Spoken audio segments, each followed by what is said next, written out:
Hi friends, welcome back to my channel. రోజు వేసుకోవడానికి ఫ్యాషనబుల్గా ఉండాలి, అలాగే మనకి కంఫర్టబుల్గా ఉండాలి అనుకునే వాళ్ళు ఈ హ్యాండ్ డిజైన్స్ అయితే ట్రై చేయొచ్చండి. నెక్ డిజైన్ ఇలా వచ్చింది, హ్యాండ్స్ ఇలా ఉంది, చాలా ఈజీ, తొందరగా అయిపోతుంది కూడా. కింద ఇలా వచ్చిందండి, స్ప్లిట్ ఇలా వేసుకున్నాను. దీనికోసం నేను హ్యాండ్స్ ఎలా కట్ చేయాలో చూద్దాం. ఇక్కడ 9 ఇంచెస్ పొడుగు, 11 ఇంచెస్ విడ్త్తో నేను ఇక్కడ కట్ చేసుకున్నాను. ఇది 4 లేయర్స్ 2 హ్యాండ్స్కి. తర్వాత 11 ఇంచెస్కి మార్క్ చేసుకుని 3.5 ఇంచెస్కి హ్యాండ్స్కి మార్క్ చేసుకున్నాను. ఆ తర్వాత హ్యాండ్ షేప్ ఇచ్చేసుకున్నాను.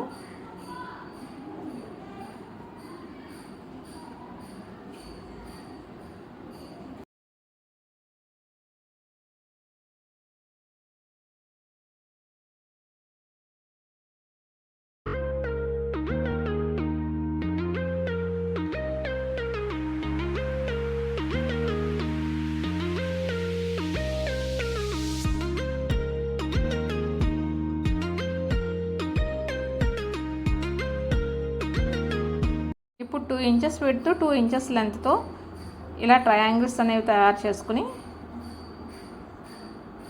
ఈ మధ్యన కట్ చేసుకోవాలి కదా. ఈ కట్ చేసుకున్న ప్లేస్లో వీడియోలో చూపిస్తున్నట్టుగా 1 by 1 కుట్టుకుంటూ వచ్చేయాలి.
వన్ సైడ్ ఇంకొకటి ఆపోజిట్ సైడ్ వేసుకుంటూ వచ్చేయాలి. కిందన మనకి కావాలనుకుంటే పైపింగ్ వేసుకోవచ్చు, లేకపోతే మడత పెట్టి కుట్టేసుకోవచ్చు. ఇది కంప్లీట్లీ మన wish. Please do subscribes. Thank you for watching.